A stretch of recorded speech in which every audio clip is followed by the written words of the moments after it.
خواتین و حضرات السلام علیکم، اور رات گئے کی ایک اور نشست کے ساتھ آپ کی خدمت میں حاضر ہیں، اس دعا کے ساتھ کہ جو گفتگو ہو وہ کہیں نہ کہیں کسی نہ کسی سوچ کے دریچے کو وا کر دے۔ مشہور برطانوی مصنفہ اور بین الاقوامی تانیسی ادب کا ایک بے مثل استعارہ ورجینا وولف نے لکھا، "The history of man's opposition to women's emancipation is more interesting perhaps than the story of the emancipation itself." خواتین کی شعوری و فکری آزادی کے خلاف مردوں کی مخالفت کی تاریخ شاید خود اس شعوری و فکری آزادی کی تاریخ سے زیادہ دلچسپ ہے۔ عورت نے بات کہنا چاہی تو صبر اور برداشت کے کئی کٹورے ایک ساتھ چھلک اٹھے۔ مرد کا شعر ادبی فن پارہ کہلایا، عورت کی نظم حیا باختگی کے زمرے میں آئی۔ قلم کو مردان خانے کا جز سمجھا گیا اور کتاب صاحب خانہ کے تصرف میں تھی کہ خاتون خانہ کا پڑھا لکھا ہونا قدیم یونان سے لے کر لکھنؤ کے بالا خانوں تک باعزت گھرانوں کے لیے باعث شرم تھا۔ سو تاجدار ہند اورنگزیب عالمگیر کی بیٹی شہزادی ہند زیب النساء نے بھی اگر شعر کہنے کی جسارت کی تو تخلص مخفی یعنی چھپی ہوئی رکھا۔ قرۃ العین طاہرہ کو ایک جداگانہ طرز فکر رکھنے کی پاداش میں ماتوب جانا گیا۔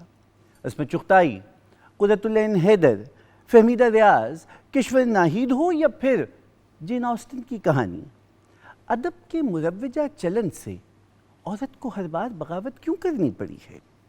تانیسی ادب تمسخر، تذبذب، متشائرہ، حتیٰ کہ تخلیقی صلاحیتوں پر انگلیاں اٹھانے سے اٹا ہوا کیوں ہے؟ میری آج کی مہمان اسی رو کی مسافر ہیں، اور کیا طرفہ تماشا ہے کہ نصف صدی کی ادبی مشقت کے بعد جو شکوہ تحریر کیا اس میں یہی کہا کہ عورت ہونا مرد ہونے سے مختلف ہے، سماج میں اس کی جگہ مرکز میں نہیں حاشیے میں ہے۔ خواتین و حضرات، اعجاز قدرت دیکھیے کہ آج یہی حاشیہ پاکستانی ادبی دنیا کا انتظامی مرکز ہے۔ ادب، تانیسی ادب اور دور حاضر کے پاکستانی ادب کی ابھرتی جہتیں، میری مہمان سے آج کی نشست میں ان تمام امور پر گفتگو ہوگی۔ موسیقی کا اپنا رنگ ہوگا، لیکن یہ سب کچھ ایک مختصر سے وقفے کے بعد۔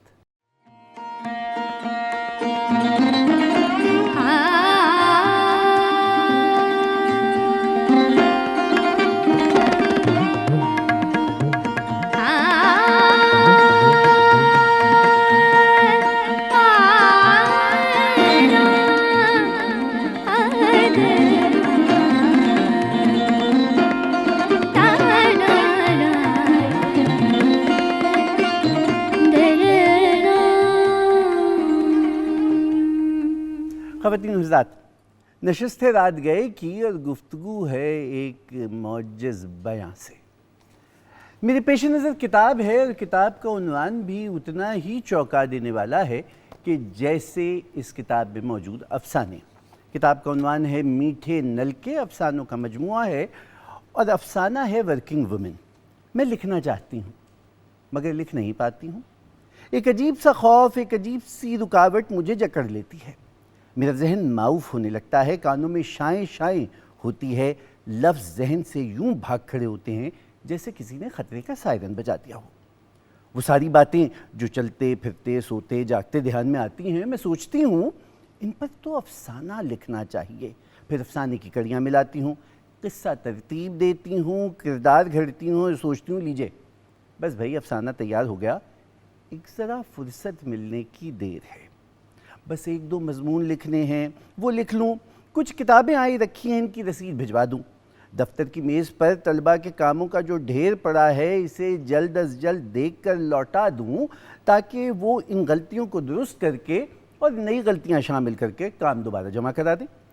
کچھ ضروری سرکاری خط لکھنے ہیں، پینشن کی بحالی کی کوشش کرنی ہے، چلو مرزا غالب سے کچھ تو رشتہ جڑ گیا میرا، میں اندلیب گلشن نافریدہ ہوں. نہ جانے کیوں یہ افسانہ پڑھتے ہی مجھے زارا نگاہ یاد آئی. زارا نے بہت دن سے کچھ بھی نہیں لکھا، حالانکہ دریں اسنا کیا کچھ نہیں دیکھا ہے. پر لکھے تو کیا لکھے اور سوچے تو کیا سوچے. کچھ فکر بھی مبہم ہے، کچھ ہاتھ لرزتا ہے. زارا نے بہت دن سے کچھ بھی نہیں لکھا ہے. کمال بات یہ ہے کہ وہ جسے لکھنے کی فرصت نہیں ہے وہ 18 کتابوں کی مصنفہ ہے. اسے یقیناً افسانے لکھنے کی فرصت نہ مل سکی کہ سوائے میٹھے نلکے کے شائقین انتظار میں ہیں کہ کوئی اور افسانوں کا مجموعہ آئے. شاعری لکھنے کی بھی فرصت نہیں ملی کہ صرف ایک کتاب ہے. لیکن تحقیق، تنقید، ترجمہ کون سی صنف ہے کہ جس پہ ڈاکٹر نجیبہ عارف کا اپنا سا رنگ موجود نہیں ہے. وہ رنگ اتنا پختہ ہے کہ جب ڈاکٹر صاحبہ کو دیکھا جائے تو یقین نہیں آتا کہ اس مختصر سے سراپے میں اتنا علم. آپ نے تصوف پہ لکھا، آپ نے جو تراجم کیے اس کا موضوع دیکھیے کہ مابعد الطبیعات اور تصور خدا کے حوالے سے لکھی گئی ایک ضخیم انگریزی کتاب کا انگریزی سے اردو میں ترجمہ کیا. کتاب کا نام تھا اللہ میجرنگ دی انٹینجبل. تصوف پہ آپ نے لکھا. آپ کے موضوعات نو آبادیاتی عہد میں سیرت نویسی، عرب شناسی اور ادب. نجیبہ بھائی یہ آتے ہیں مضامین خیال غیب سے؟ بس کچھ غیب سے بھی آتے ہیں اور کچھ شہود سے بھی آتے ہیں. بعض اوقات تدریسی زندگی کی کچھ ضروریات ہوتی ہیں، آپ کسی خاص رخ پر چل پڑتے ہیں، کوئی خاص موضوع تلاش کر لیتے ہیں، پھر اس میں اتنے ڈوب جاتے ہیں کہ پھر اس سے راستے نکلتے آتے ہیں. میری زندگی کا ایک مسئلہ رہا ہے اور وہ یہ کہ میں صراط مستقیم پر نہیں چل سکتی، زگ زیگ میں چلتی ہوں اور مجھے اس میں لطف آتا ہے. بہت سے لوگ مجھے اس سے روکتے ہیں، وہ کہتے ہیں ایک سیدھے راستے پر چلو گی تو بہت دور تک نکل جاؤ گی. میں سوچتی ہوں دور تک نکل کر کرنا بھی کیا ہے، بس زندگی کا لطف لینا چاہیے. تو اس لیے میں جس طرف کو جی چاہتا ہے مڑ جاتی ہوں. خواتین و حضرات، یہ جو زگ زیگ راستوں پہ چلتی ہوئی خاتون ہیں، پاکستان کے 75 سالوں میں ایک انقلاب جو برپا ہوا وہ یہ کہ بالآخر پاکستانی ادب کو یہ تسلیم کرنا پڑا کہ اس کی عورت کا قلم بھی بہت توانا اور بہت طاقتور ہے. سو چلیے 75 سال بعد صحیح، لیکن پاکستان کے پہلے قومی ادبی ادارے پاکستان اکادمی ادبیات کو اس کی پہلی خاتون سربراہ ملی اور ان خاتون سربراہ کا نام ہے ڈاکٹر نجیبہ عارف. ڈاکٹر صاحب آپ کو بہت مبارک ہو. ہم اب تک اس تذبذب میں ہیں کہ یہ تانیسی ادب میں روا رکھے جانے والے تعصب کا استعارہ ہے یا اس کی تلافی کی کوشش ہے. میرے پاس آپ کو یہ بتلاتا چلوں کہ آج آپ کے ساتھ جب نشست ہوگی تو اس نشست میں آپ کی تواضع ہم ایک بہت سریلی آواز سے کروائیں گے. واہ. آپ کا تعلق فیصل آباد سے ہے اور آپ کے لہجے سے یوں لگتا ہے کہ جیسے گنگا جمنا کی دھلی ہوئی اردو آپ کے پاس ہے اور ایسا عمدہ گانے والا ہے. واہ واہ. یہ ایک عجیب زمین ہے فیصل آباد کی کہ جہاں نصرت فتح علی خان صاحب جیسی آواز دی ہے وہاں ہمیں علی عباس جیسی آواز دی ہے. علی پاکستان ٹیلی ویژن سے بہت عرصے سے وابستہ ہیں، فلم کے لیے گا چکی ہیں. ان کا ژانرا بھی آپ کی طرح سے زگ زیگ ہے. یہ کلاسیکل گائیں تو کیا کمال گاتے ہیں، پاپ گائیں تو کیا کمال گاتے ہیں، فلم گاتے ہیں، اور اس کے علاوہ بہت اچھا یہ لوک گائکی گاتے ہیں. کیا کیا. تو آج ہم دیکھیں گے کہ آج ہمیں یہ کیا کیا سناتے ہیں. بات آپ سے نجیبہ عارف، تعلق خوشاب سے. والد صاحب ہجرت کر کے آئے اور اپنی نوکری غم روزگار کے سلسلے میں یہاں آ کے بس گئے ہیں. عام طور پر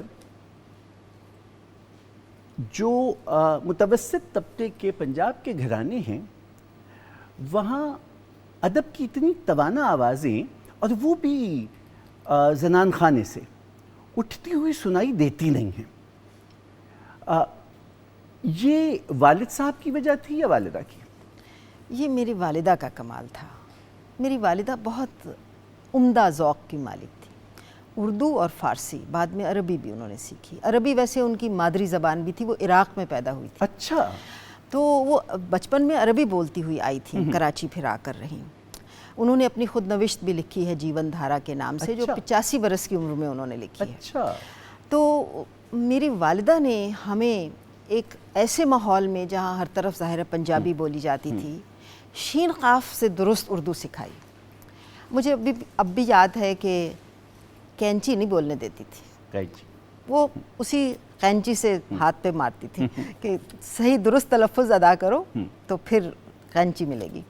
تو یہ ان کا کمال ہے کہ انہوں نے جب پہلی بار لکھنا سکھایا تو شعر سے آغاز کیا، اور پھر مضامین لکھ کر تقریریں کرنا اور اس طرح کی چیزیں، پھر کتابیں لا کر دینا، بچوں کی کتابیں، بچوں کا ادب. تو ہمیں، مجھے یاد ہے بچپن میں بڑوں کے رسالے افسانے وغیرہ پڑھنے کی اجازت نہیں تھی. اس میں اخبار جہاں وغیرہ میں ایک بچوں کا صفحہ آتا تھا، تو وہ اجازت ہوتی تھی کہ بچوں کا صفحہ پڑھ لیں. تو ایک چھوٹی سی بے ایمانی ہم نے اس زمانے میں سیکھ لی تھی کہ انگلی رکھتے تھے بچوں کے صفحے میں اور پورا رسالہ چاٹ جاتے تھے. اچھا، صحیح. تو وہ اس سے، اگرچہ یہ درست نہیں تھا عمل، لیکن اس سے ہمیں فائدہ بہت ہوا کہ زبان سے واقفیت ہوئی، قلب سے آگہی ہوئی، اسلوب سے اندازہ ہوا، اور شوق پیدا ہو گیا، لفظ سے محبت پیدا ہو گئی اور رشتہ استوار ہو گیا. آپ نے بتلایا کہ آپ کی والدہ کا اثر تھا. کیا سبب ہے آپ اتنا طویل آپ کا سفر ہے، آپ یونیورسٹی سے وابستہ رہیں، مدرس، آپ کے ادبی مقالات، آپ کی مجموعے کو، شعری مجموعے کو 2015 میں غالباً ادبی ایوارڈ بھی ملا، یہ سب کر لیا نجیب عارف نے، لیکن اتنی مدت بعد جب اپنے افسانوں کا مجموعہ چھاپا تو اس کے حرف اول میں لکھا، عورت ہونا آج بھی مرد ہونے سے مختلف ہے، سماج میں اس کی جگہ مرکز میں نہیں حاشیے میں رکھی گئی ہے. جی. ادب کے منظر نامے میں آپ کب تک حاشیے میں رہیں؟ اچھا، یہ جو بات میں نے کہی ہے یہ صرف اپنی ذات کے حوالے سے نہیں کہی. میرا جو ذاتی تجربہ ہے یا میرا ذاتی احساس ہے وہ ذرا مختلف ہے.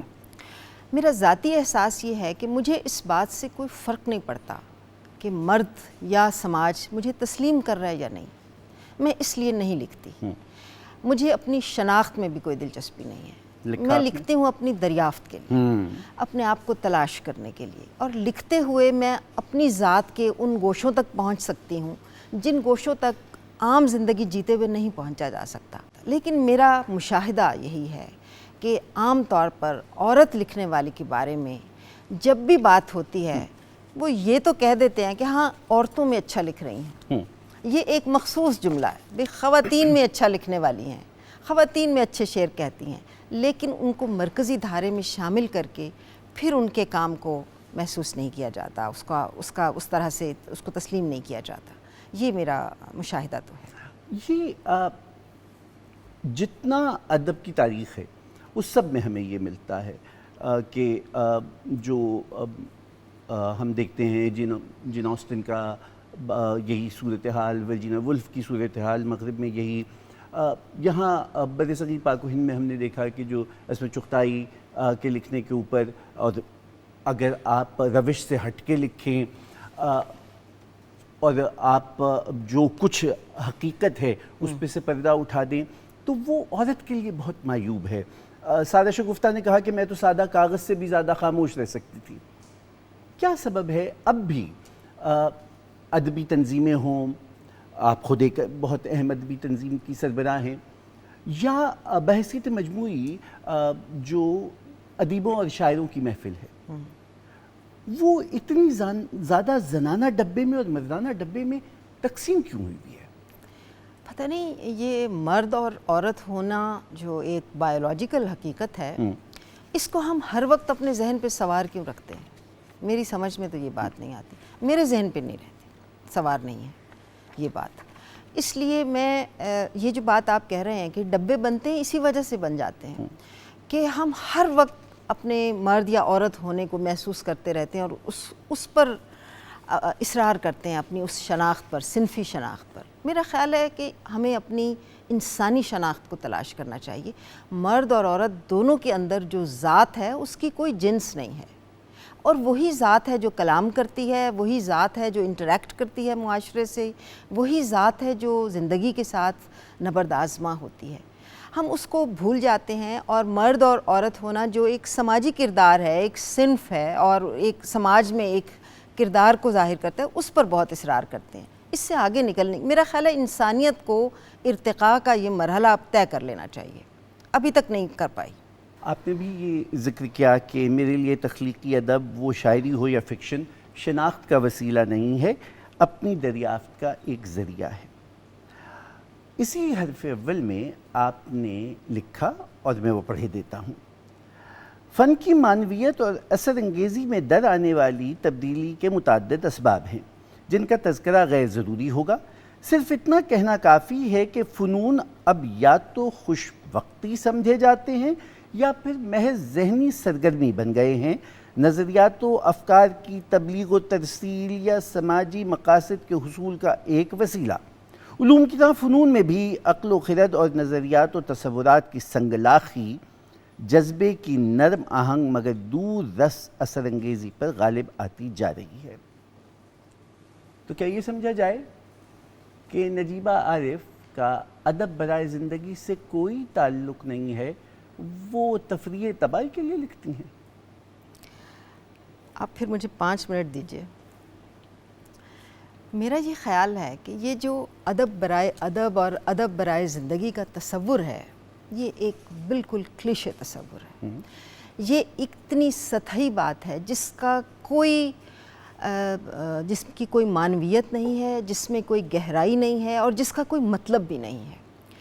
یہ میں جانتی ہوں کہ فرانس سے ہمارے ہاں یہ art for the sake of art کی جو تحریک تھی، اب یورپ کے اندر جو ہم ان کی تاریخ دیکھتے ہیں تو آپ کو بھی معلوم ہے کہ پیورٹنزم جب آیا اور ایک بہت سخت ضابطوں کی پابندی پر اصرار کیا جانے لگا، تو اس کے نتیجے میں ایک مزاحمت کی تحریک پیدا ہوئی تھی، اور جس نے یہ کہا کہ ادب کسی ضابطے کی، کسی اخلاقی اقدار کی تبلیغ کے لیے یا ترویج کے لیے استعمال نہیں ہونا چاہیے، ادب ہو یا آرٹ، کوئی بھی آرٹ ہو، اس آرٹ کو پلیجر کے لیے یا اس کی ایستھیٹک سینس کو بھی اہمیت دی جانی چاہیے۔ یہ ایک خاص تناظر کی حد تک تو بات ٹھیک تھی، ہمارے ہاں یہ وہاں سے ترکیب آ گئی، اور اب تک ہم بغیر سوچے سمجھے اسے استعمال کیے جاتے ہیں۔ مجھے لگتا ہے کہ ادب، اگر ہم اسے واقعی ادب کہیں، کبھی ادب برائے ادب نہیں ہوتا۔ مجھے کوئی مثال دکھا دیں کہ جو برائے ادب ہے، یعنی وہ ادب جو تخلیق ہوتا ہے، جو حقیقی ادب ہے، وہ اگر انسانی وجود کی پرتیں اتار رہا ہے، اس کے اسرار فاش کر رہا ہے، اس کی کیفیات کو بیان کر رہا ہے، تو کیا وہ زندگی سے کٹا ہوا ہے؟ کیا ایک فرد کا وجود، اس کا باطن، معاشرے کے باطن کا حصہ نہیں ہے؟ کیا معاشرہ انہی افراد کے ملنے سے نہیں بنتا؟ تو جو ادب ہمیں فرد کی ذات سے متعلق نظر آتا ہے، اس کے وجود سے، اس کی روح سے، اس کے اندر کی کیفیات سے، عام طور پر اسی کو یہ حلقہ ارباب ذوق کے تحت جو لکھا گیا اردو میں ادب، اس کو کہہ دیتے ہیں کہ یہ ادب برائے ادب ہے۔ تو کیا وہ زندگی کا حصہ نہیں ہے؟ کیا زندگی انسانی وجود سے کٹی ہوئی کوئی چیز ہے جو کہیں سماج میں پڑی ہے اور اس کی بہتری کے لیے یا اسے چمکانے کے لیے ہم کوئی ادب تخلیق کر سکتے ہیں؟ میرا یہ خیال ہے کہ ہر ادب برائے زندگی ہی ہے۔ یہ اصطلاح بالکل اب ہمیں بھول جانی چاہیے۔ 20ویں صدی کے آغاز میں اقبال نے اس مسئلے کو ہمیشہ کے لیے حل کر دیا تھا۔ اردو میں یہ ترقی پسند تحریک کے تحت یہ بہت مسئلہ چلا تھا کہ ادب کو مخصوص مقاصد کا پابند ہونا چاہیے، اور اقبال حالانکہ ان معنوں میں ترقی پسند نہیں تھے، لیکن اقبال کا نقطہ نظر بھی یہی تھا کہ ادب وہ آلہ ہے جو زندگی کے مقاصد کو آگے بڑھاتا ہے۔ لیکن خود اقبال کے ہاں اس بات کو کسی بھی ادب کی یا کسی بھی فن کے فنی پہلو کو بہت اہمیت دی جاتی ہے۔ اب میں 2 شعر آپ کو سناتی ہوں۔ ایک تو فارسی کا شعر ہے، میں معذرت چاہتی ہوں، فارسی لہجے میں تو نہیں سناؤں گی، اردو لہجے میں ہی سناؤں گی۔ نغمہ کجا و من کجا، ساز سخن بہانہ است، سوئے قطار می کشم ناقے بے زمام رہا. وہ کہتے ہیں شاعری کیا ہے اور میں کہاں، یہ تو محض ایک بہانہ ہے. میں تو اپنے بھٹکے ہوئے اونٹ کو قطار کی طرف لانے کے لیے یہ شعر کہتا ہوں، یعنی مقصدیت کا نقطہ نظر. لیکن وہی اقبال کہتا ہے نقش ہیں سب ناتمام خون جگر کے بغیر، نغمہ ہے سودائے خام خون جگر کے بغیر. تو خون جگر میں دو چیزیں ہیں، ایک خلوص اور ایک ریاضت، فن کی ریاضت. اس کے بغیر فن، کوئی بھی فن اس فنی یا جمالیاتی پہلو کے بغیر نامکمل ہے، ادھورا ہے، بلکہ ہے ہی نہیں. جو بات میں نے یہاں کہنے کی کوشش کی ہے وہ یہ ہے کہ اگر ہم کوئی پیغام دینا چاہتے ہیں، کوئی مقصد ہے ہمارا، کوئی ڈائیڈیکٹک لٹریچر لکھنا چاہتے ہیں تبلیغی مقصد سے، تو پھر ہم مضمون لکھ سکتے ہیں، مقالہ لکھ سکتے ہیں. لیکن ادب تو اس سے کچھ بڑھ کر ہے. ادب، اس کا یہ مطلب نہیں کہ ادب میں پیغام نہیں ہو سکتا یا مقصد نہیں ہو سکتا. مقصد سے بڑھ کر بھی کچھ ہوتا ہے جو لطف پیدا کرتا ہے، اور لطف کے ذریعے وہ پیغام دل میں اترتا ہے، وہ محض دماغ تک نہیں رہتا. یہ بہت واضح فرق ہے علمی تحریر میں اور ادبی تحریر میں. واہ، آپ ڈاکٹر صاحبہ استاد ہیں اور آپ نے بات کر دی. حلقہ ارباب ذوق کا ذکر آپ نے کیا، اس کے بعد رائٹرز گلڈ بھی آ گیا تھا، اور ایک طرف ترقی پسند مصنفین کی تحریک ہے. آپ دونوں سے باہم رشتہ استوار کیے ہوئے ہیں، اس پہ بھی بات ہم کرنا چاہتے ہیں. آپ کی باتوں سے اور بھی بہت سوال اٹھے ہیں، لیکن میں چاہتا ہوں کہ اب آپ علی عباس کی آواز میں کچھ نغمہ سن لیں. بہت اچھا. تاکہ کچھ بات آگے بڑھے. علی کیا سنا رہے ہیں آپ؟ جی غزل ہے فیاض صاحب کی، فیصل آباد سے ان کا تعلق ہے، اور کمپوزیشن میرے بالکل دل کی سائڈ پہ ہے، ناصر صاحب نے بنائی ہے. اچھا، ماشاء اللہ. پیش خدمت ہے.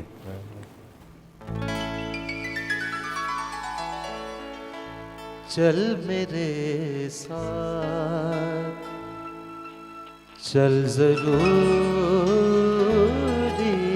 ہے، چل میرے ساتھ، چل ضروری ہے. تو بھی گھر سے نکل ضروری ہے، چل میرے ساتھ، چل ضروری ہے.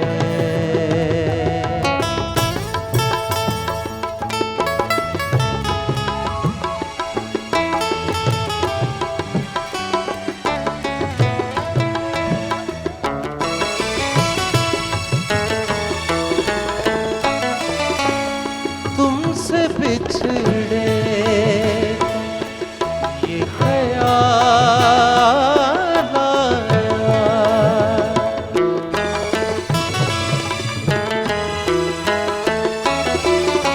تم سے بچھڑے تو یہ خیال آیا، تم سے بچھڑے تو یہ خیال آیا.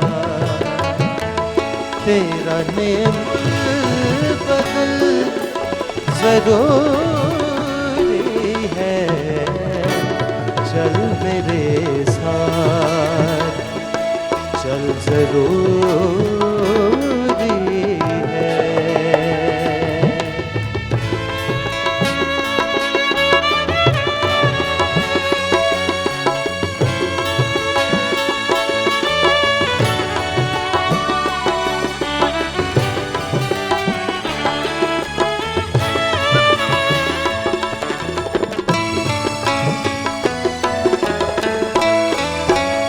جاؤ تر کہکشاں کے پار کہیں،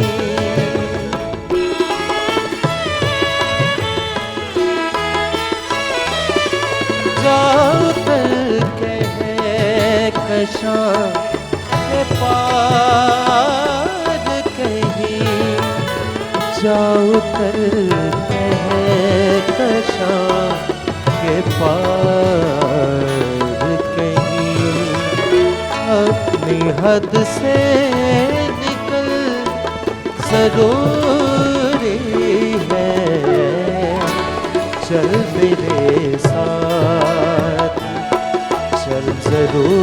ضروری ہے.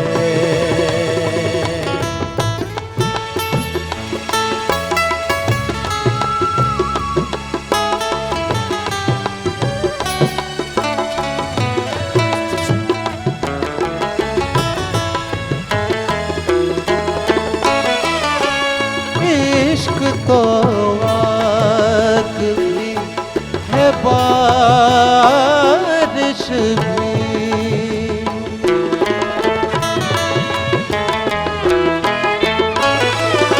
عشق تو آگ بھی ہے بارش بھی. عشق تو آگ بھی ہے بارش بھی. ایسی آتش میں جل ضروری ہے. چل میرے ساتھ چل ضروری ہے. تو بھی گھر سے نکل ضروری ہے. چل میرے ساتھ چل ضروری ہے. چل میرے ساتھ چل ضروری ہے.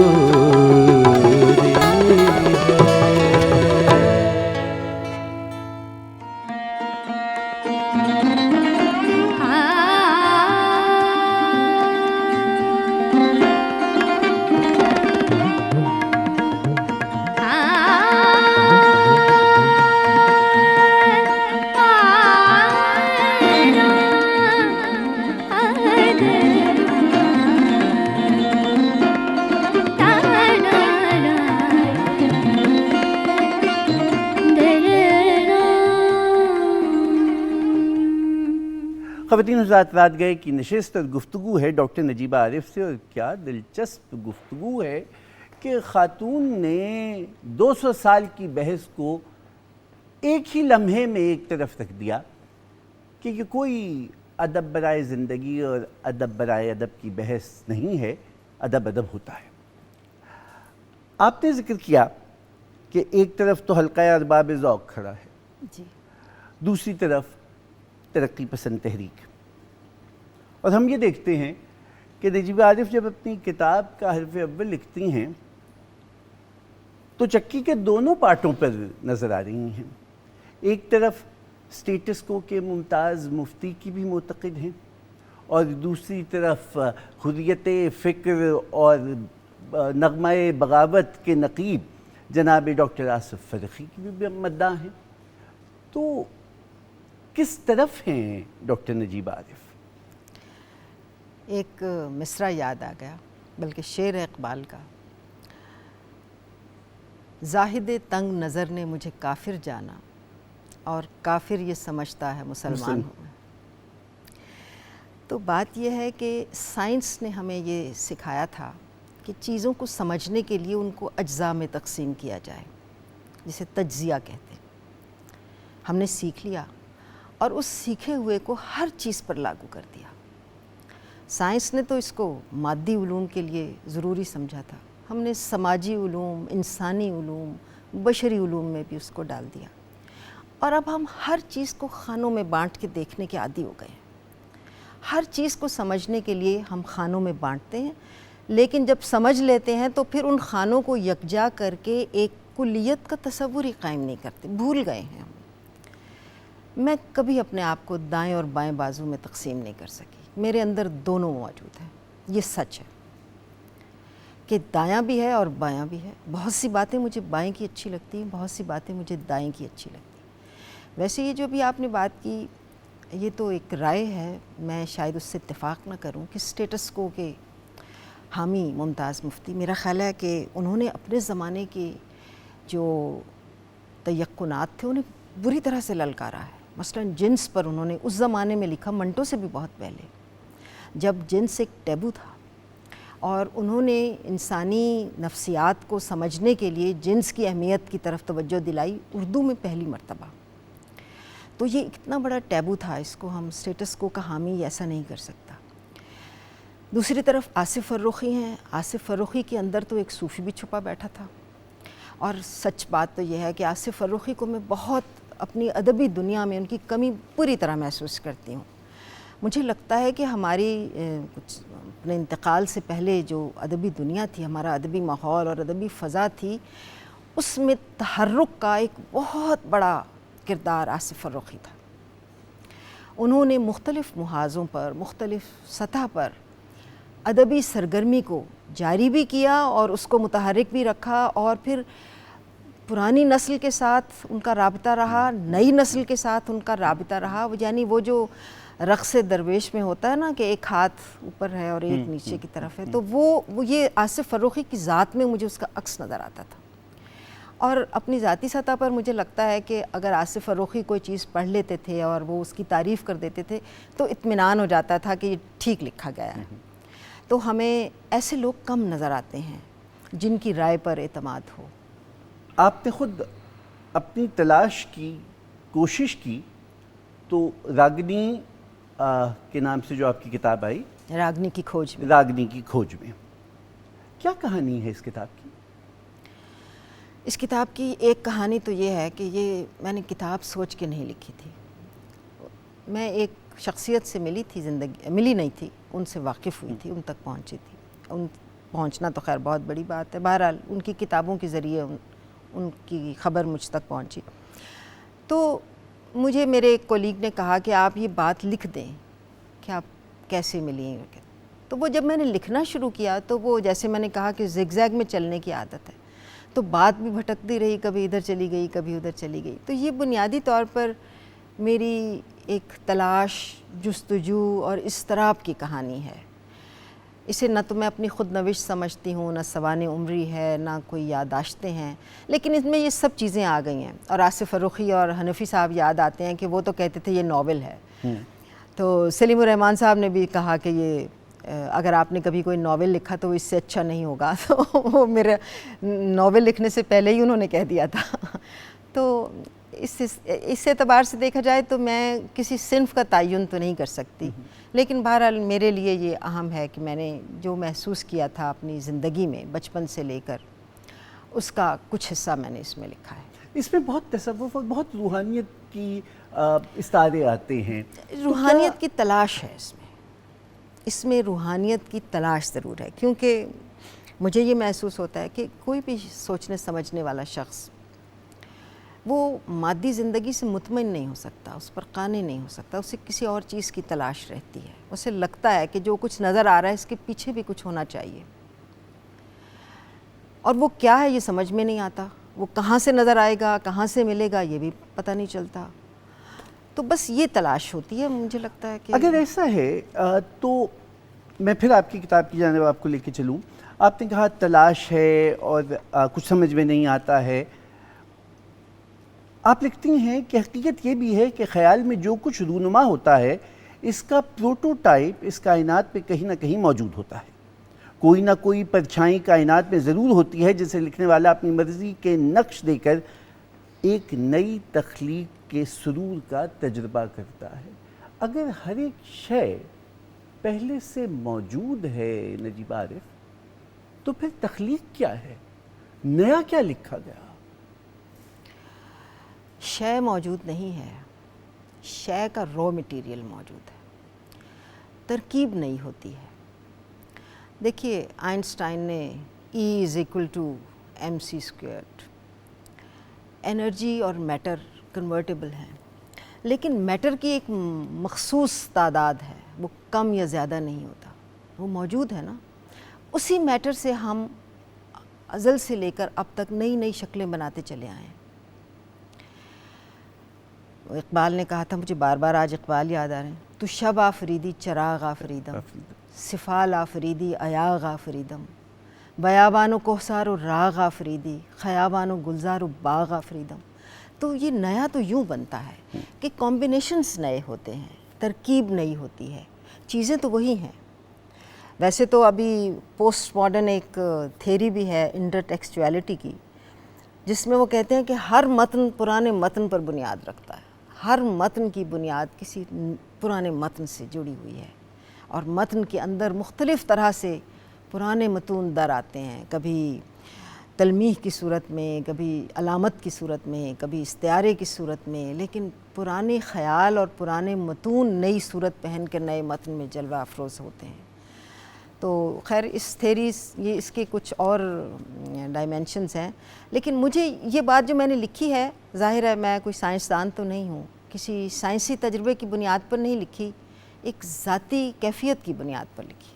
بعض اوقات آپ کو نہیں لگتا کہ کوئی بالکل نئی چیز آپ دیکھتے ہیں تو لگتا ہے پہلے سے بھی دیکھی ہوئی ہے، کسی شخص سے ملتے ہیں تو لگتا ہے کبھی ملے تھے حالانکہ کبھی نہیں ملے ہوتے، تو ایسا محسوس ہوتا ہے نا، کبھی لگتا ہے کچھ چیزیں شاید خواب میں دیکھی ہیں، یا کوئی ایسا تجربہ ہوتا ہے لگتا ہے ہم سے پہلے بھی یہ کام ہوا ہے حالانکہ وہ کبھی نہیں ہوتا، تو اس سے یہ محسوس ہوتا ہے کہ شاید کہیں کچھ اور بھی ہے۔ ویسے تو افلاطون نے بھی یہی کہا تھا کہ پرچھائی ہے یہ دنیا۔ اچھا، مجھے سفر بڑی تیزی سے طے کرنا ہے کیونکہ مجھے ابھی مخطوطات جمع کرنے والی نجیبہ عارف کو سے بھی ملاقات کرانا ہے، مجھے ابھی اکیڈمی ادبیات کی سربراہ سے بھی ملاقات کروانی ہے، تو میں بہت جلدی، اور پھر مجھے شاعرہ نجیبہ عارف سے کا کلام بھی سننا ہے، تو میں ادیبہ نجیبہ عارف کے بعد میں آخری بات اور آخری سوال کرنا چاہتا ہوں۔ افسانہ ہے صدیوں بھرا لمحہ، ہر طرف منڈی کھلی ہے، کاش کہیں کوئی ایسی جگہ ہو جہاں خرید و فروخت منع ہو، جہاں سود و ضیاع کا اضطراب نہ ہو، جہاں ناپ تول کا نظام نہ ہو۔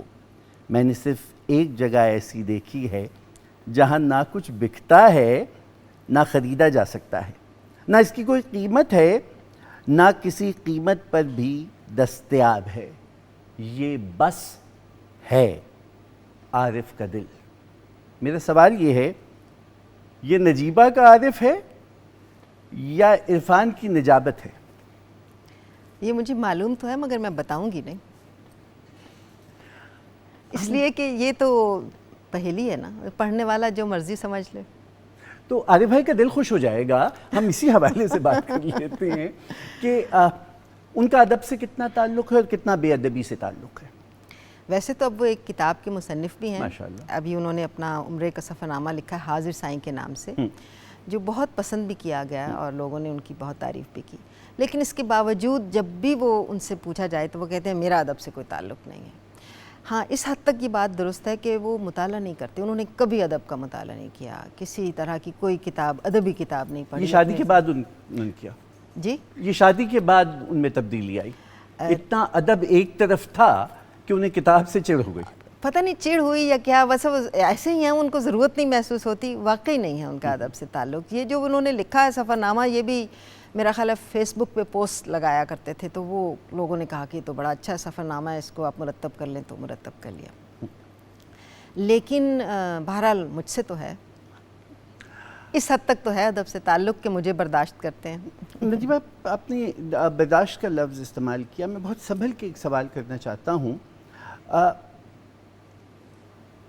ادب سے، ادب یا اظہار کی کسی صورت سے خاتون وابستہ ہو گئی اور اس کی شناخت کا سایہ اس کے مرد کے سائے سے آگے نکل گیا تو پھر برداشت نہیں کیا گیا۔ بعض تو بانو آپا کی طرح بہت سمجھدار تھیں کہ انہوں نے اشفاق صاحب کو ایک بہت عظمت کے پائدان پہ بٹھا دیا، تسلی دے دی، اور اس کے بعد جو کمال بانو آپا نے لکھا وہ بانو آپا کا تھا۔ لیکن بہت سی تلخ کہانیاں بھی آپ ہم جانتے ہیں۔ کیا کبھی ایسا مرحلہ آیا کہ خانگی زندگی اور قلم آپس میں ٹکرا گئے؟ نہیں، ایسا نہیں۔ خوش نصیب ہیں؟ جی۔ نظم سنائیے۔ نظم ہے، عنوان ہے کار ہوس تمام۔ کار ہوس تمام۔ زندگی سے موت تک حرص و ہوس کا سلسلہ ہے، زندگی سے موت تک حرص و ہوس کا سلسلہ ہے، آرزو کی دھند سے لے کر حقیقت کی کرن تک، میں کی مستی سے خمار علم و آگاہی کے رنگین خوشنما دلکش سرابوں تک۔ واہ واہ۔ میں کی مستی سے خمار علم و آگاہی کے رنگین خوشنما دلکش سرابوں تک، جمال یار کے تاباں تصور سے حصار ذات کے گہرے حجابوں تک، منو تو کے تعلق میں بدن سے روح تک اور روح سے لے کر بدن تک، مختصر، لمبے، کڑے، آساں، اچانک، دیر پا، سب مرحلوں میں، واہ میں سے تو تک، واہ، منو تو کے تعلق میں بدن سے روح تک اور روح سے لے کر بدن تک،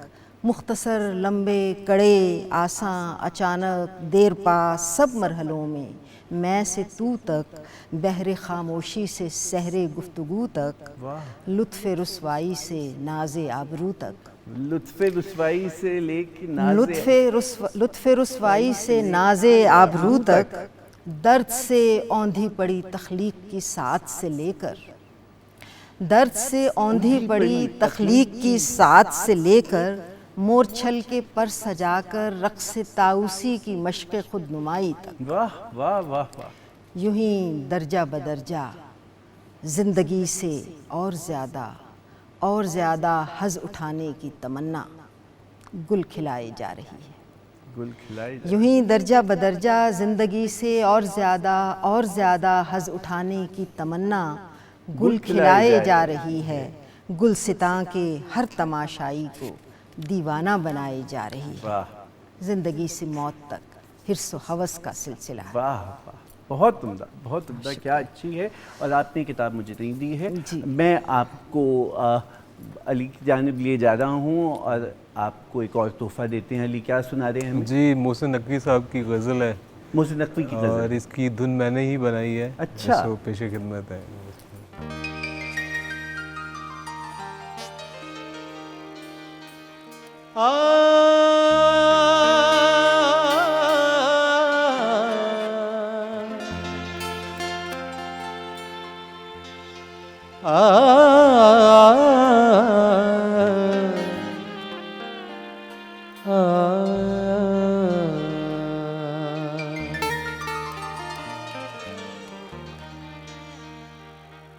ٹھہر جا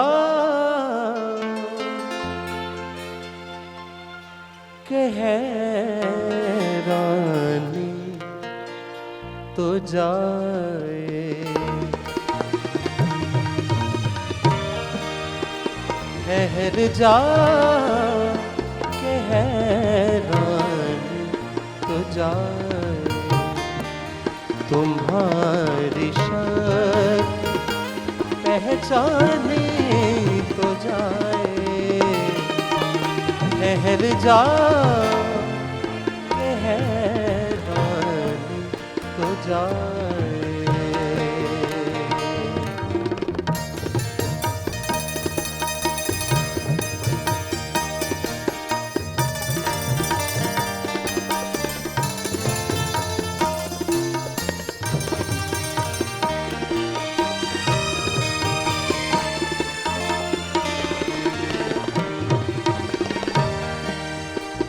شب غم تو مہمان بن کے آ جا،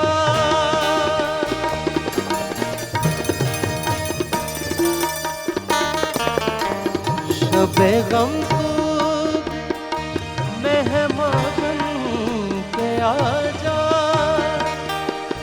ہمارے گھر کی ویرانی تو جائے، تمہاری شک پہچانے تو جائے، ٹھہر جا کہ حیرانی تو جائے۔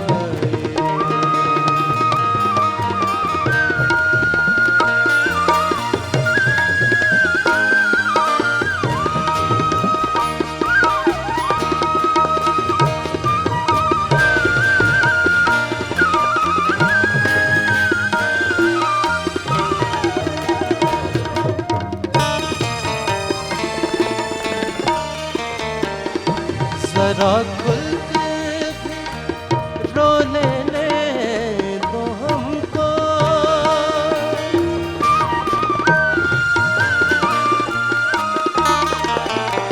ذرا کھل کر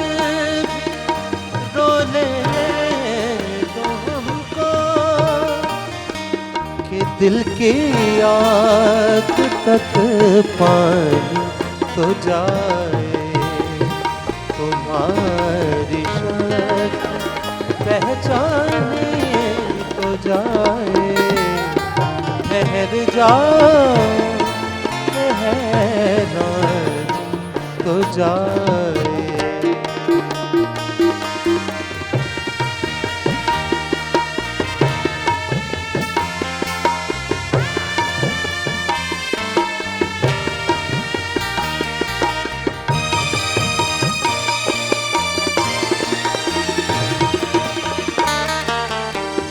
نمٹ لے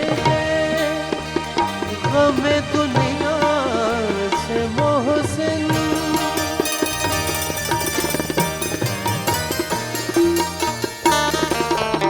نمٹ لے غم دنیا سے محسن، ہمیں دل کی فراوانی تو جائے، تمہاری شکل پہچانی تو جائے، ٹھہر جاؤ کہ حیرانی تو جائے، تمہاری شکل پہچانی تو جائے، ٹھہر جاؤ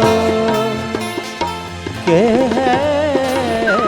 رانی تو جائے۔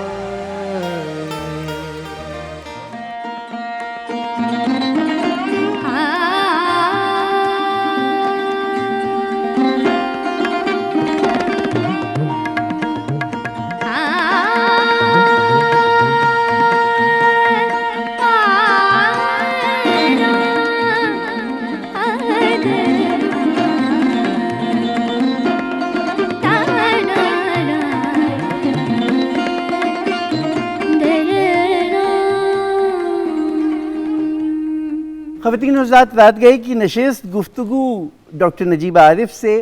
آپ اکادمی ادبیات پاکستان کی پہلی خاتون سربراہ ہیں، شاعرہ ہیں، ادیبہ ہیں، محقق ہیں، مترجم ہیں، ایک آفتاب ہے کہ جس کی تنویریں بہت۔ اب ہم ایک اور جہد کی جانب آتے ہیں، اور وہ جہد ہے آپ کو مخطوطات جمع کرنے کا شوق چرایا۔ اور ابھی میں آپ کی ایک کتاب دیکھ رہا تھا، وہ آپ کے پاس بھی رکھی ہوئی ہے، کہ جو آپ کہاں سے کرم خوردہ کاغذات کو جمع کرتی پھریں اور پھر ایک کہانی کی لڑی بنی، وہ کیا چیز ہے؟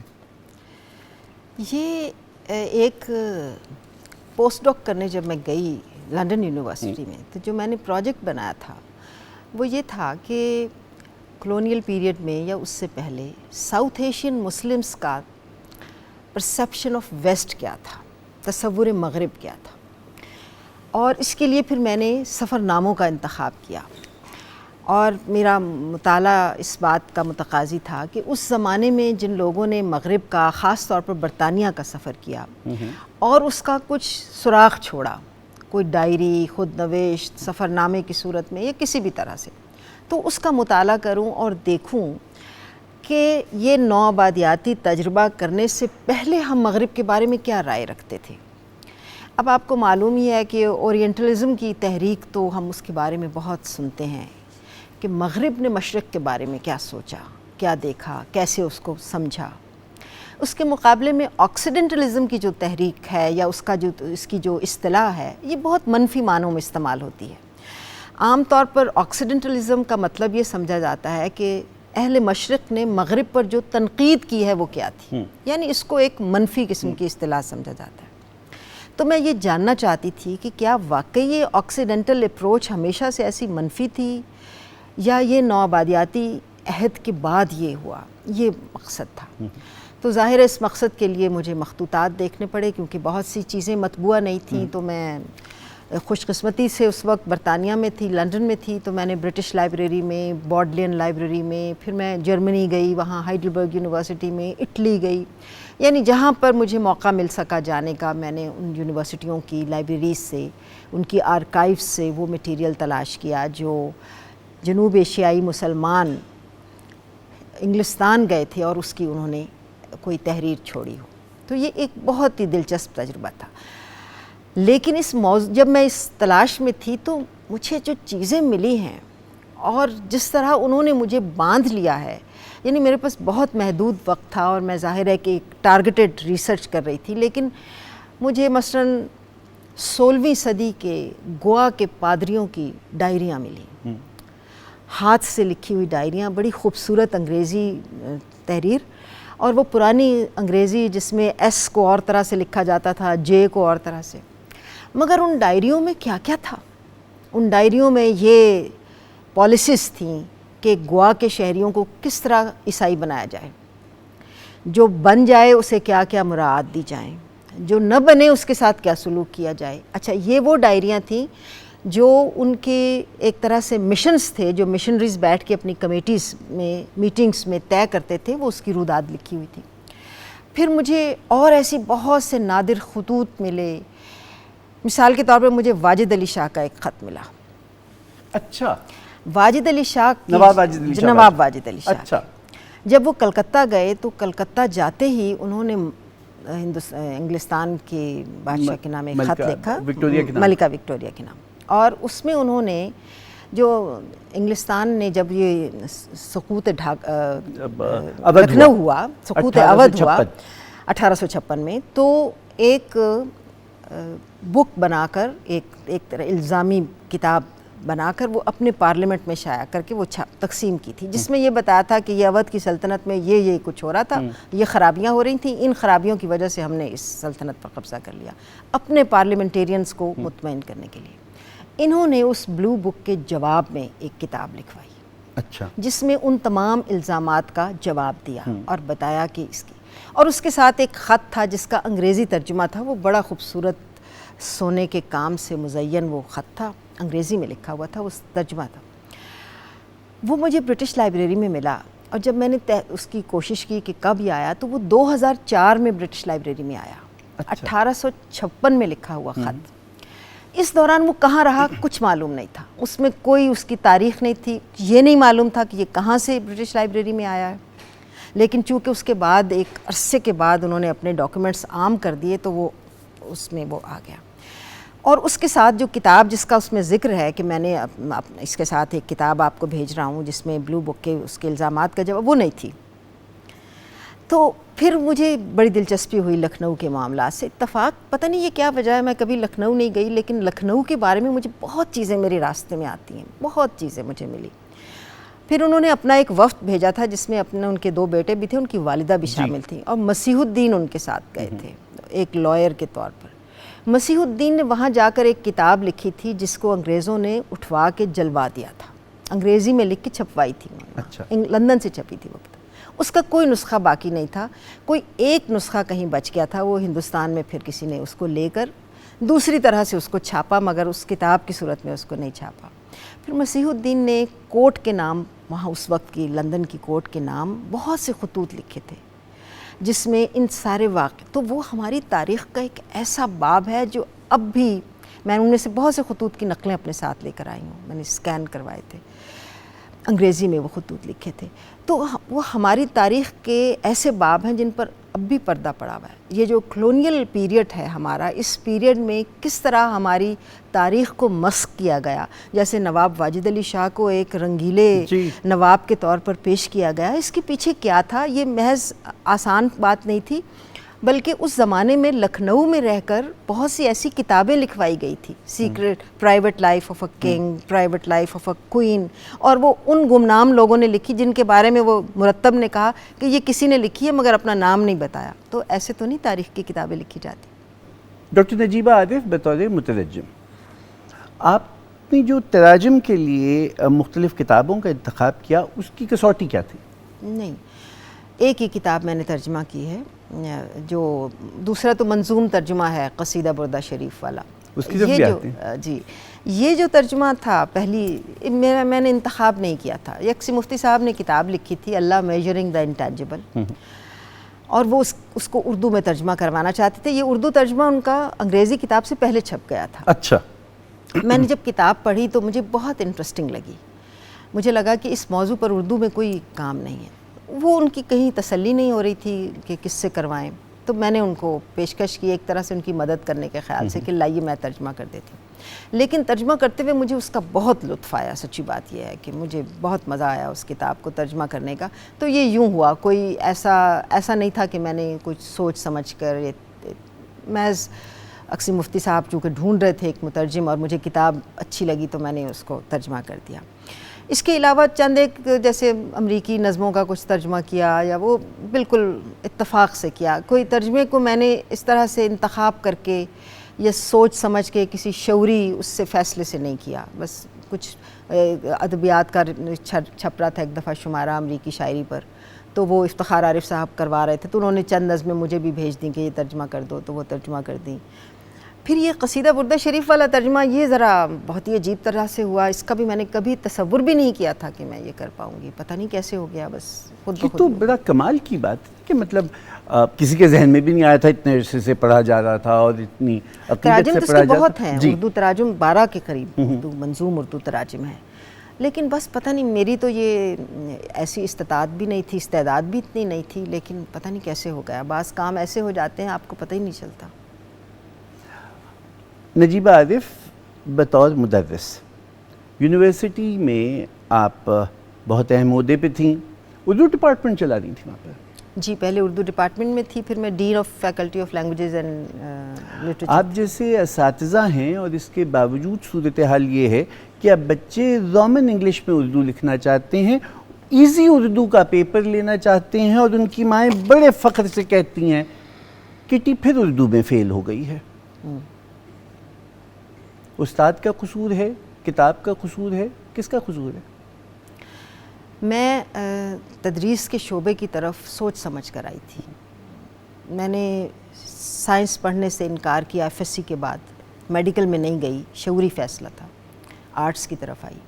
پھر میرا پہلا ماسٹرز پبلک ایڈمنسٹریشن میں تھا. اس کے بعد مجھے ایک بہت اچھی جاب مل گئی تھی, ابھی آخری سیمسٹر میں تھی تو جاب مل گئی تھی. مگر میں نے اس کو ترک کیا اور اردو میں MA کر کے یہ اس تدریس کے پیشے کو اپنے شوق سے اختیار کیا تھا, مجبوری نہیں تھی میری. اور میں 36 سال اس پیشے سے وابستہ رہی ہوں. لیکن میں انتہائی, مجھے دکھ ہے یہ کہتے ہوئے کہ جب میں نے اس کو ترک کیا ہے تو میں بالکل مایوس ہو کر اس شعبے سے نکلی ہوں. مجھے اپنے نظام تعلیم سے اب بالکل امید نہیں رہی. مجھے ایسے لگتا ہے کہ ہمارا نظام تعلیم بالکل بکھر چکا ہے. اس کو نئے سرے سے بنانے کی ضرورت ہے. اس میں کسی جزوی اقدام سے اصلاح نہیں ہو سکتی. اکادمی پہ ہم نے بڑی تفصیلی آپ سے آخری نشست میں بات کرنی ہے. اس سے پہلے ہم ذرا علی کے پاس چلتے ہیں, اور عباس بتلائیے آپ کیا سنانا چاہ رہے ہیں؟ جی, زاہد میر صاحب کی غزل ہے, مجاہد صاحب کی کمپوزیشن میں بنی ہے, یہ پیش خدمت ہے. جی.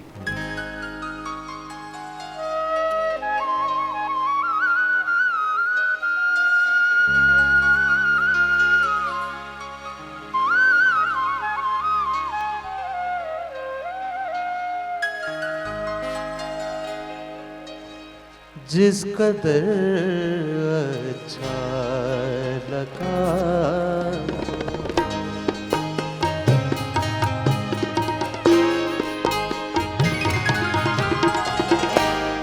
جس قدر اچھا لگا وہ اس قدر اچھا نہیں.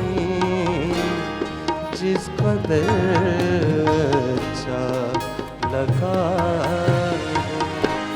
اس قدر اچھا نہیں.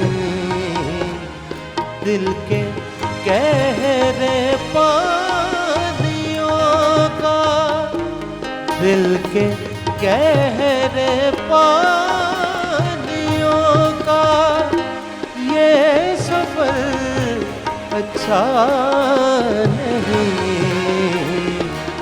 جس قدر اچھا لگا وہ اس قدر اچھا نہیں.